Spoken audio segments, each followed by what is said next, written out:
of all, when the war started, I was born in Livermore. Mm-hmm. Okay, and the family was all sitting around the radio when President Roosevelt announced that we were going to war. And I went to work with my father at the Hill Mill. And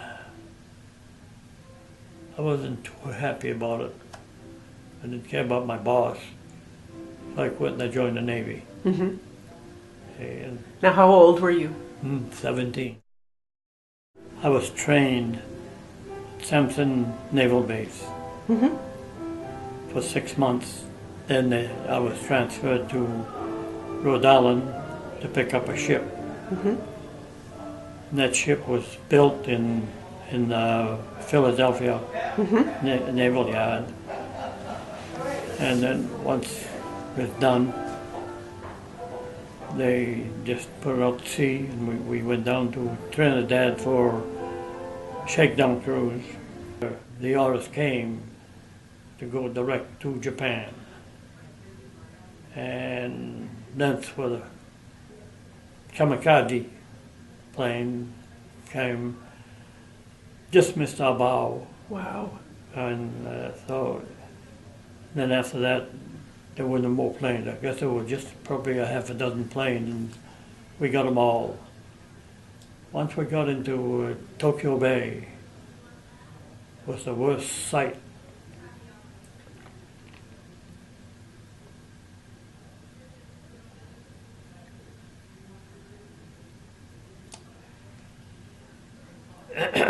The worst sight I ever saw.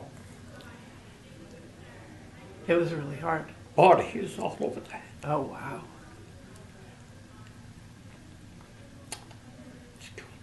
No, that's...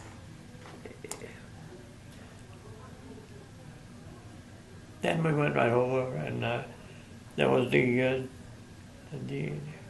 our ship, the Chicago, the Boston, and the Dayton, and 24 destroyers, and of course the aircraft carrier, and the planes would direct us where to shoot at the factory, which we destroyed them, you know, and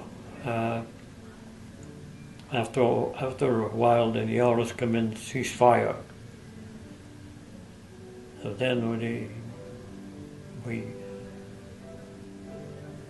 took the ship back to San Diego, and from there they put us on a train to come to New York. I needed some points. I was like 4 or 5 points to be able to get discharged, because I didn't want to stay in the service. Sure. So they put me on the ship, on the General Esquire, to go to Italy to get the troops, bring them back home. Yeah. Now, when you got back to the States, were people grateful for your service? Oh yes, oh yes. When that's where the honor flight comes in. My son got me on that. I think it was 4 years ago. Took a ride. It was nice to take us to the World War II museum. Man, that was pretty.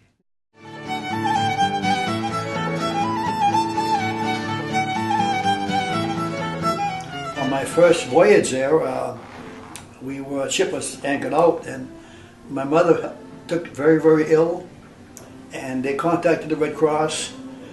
They didn't expect her to live, and her wish was to see Donald. She contacted the Red Cross, and they flew me back to the States. It took me like 4 days to get back. Yeah, I bet. Yeah. Yeah. To get all the way back to Lewiston. Excuse me? To get to Lewiston, it took that long. Yes. Yeah. I landed in Springfield, Mass, and you're on your own. Had my big duffel bag full of junk and stuff, clothing. Yeah, yeah. And did you make it back? yeah, Yeah. and when I spent one night in Greece, it's kind of a how honest people are. You know, I was in Greece, and they put me up in the hotel.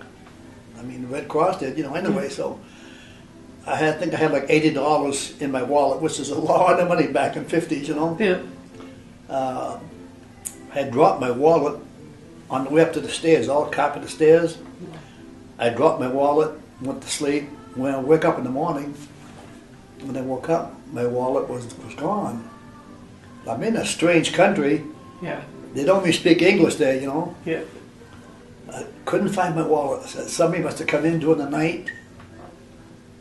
No, they have keys, I'm sure, and took my wallet. Oh boy, all my papers in there, oh my God, what am I going to do? I mean, I was crying. So I go downstairs, I'm checking out, you know, I said, look, I said, somebody must have taken my wallet because I can't find it. She said, it's right here. One of the maids found it during the night and turned it in. Wow. Wow. And I want to give them, I think it was $5. No, they wouldn't take any money. No. No, that's really So impressive. you're an American, and it just made me cry, you know. Do you feel like your service was appreciated? You know, that you know, sometimes veterans don't feel like their service was I appreciated. never felt like it was. I've always been very proud of the fact that I was in the service. I mean, it was the best thing that ever happened to me. Taking care of myself, be responsible, be on time. Yeah. You know, a lot of things that if you goof up, you're the one that's going to suffer. Then your mother's not there to say, well, look, no, you didn't mean it. No, none of that, you know. Yeah. So it's really made me take care of my own stuff. Yeah. You leave your toothpaste in the shower room, bathroom, next day it's gone. I mean, an hour later it's gone, you know. And so if you learn to take care of your stuff, your clothes, and so it's good. It was to me it made me grow up.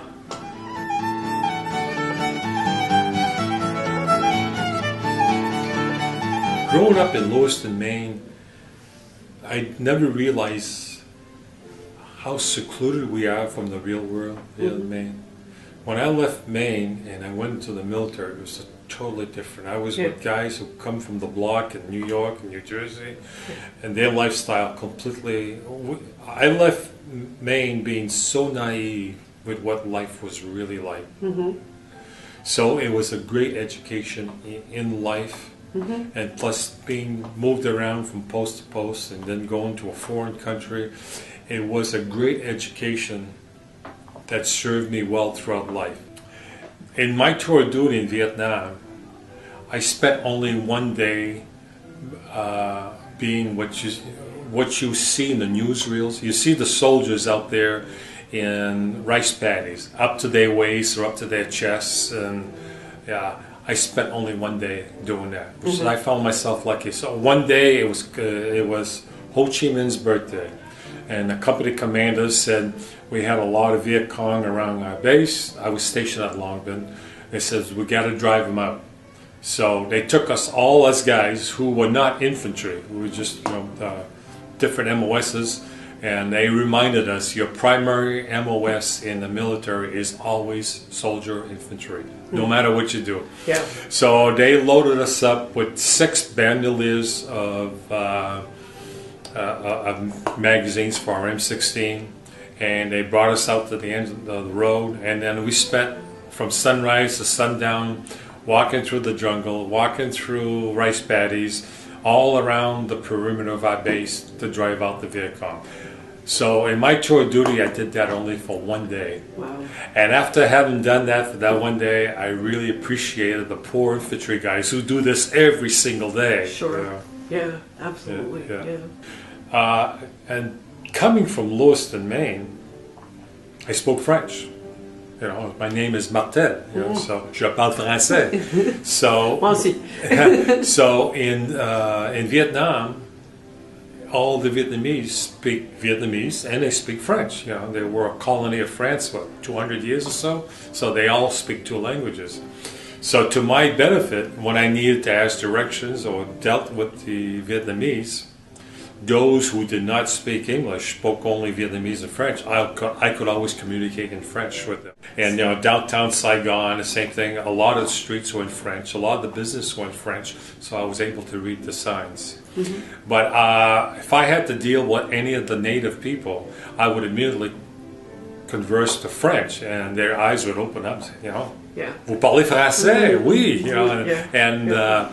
It worked out good being able to speak French. I came home from Vietnam and I ETS. ETS means enlistment time served. Mm-hmm. So when I came home from Vietnam, my military was done.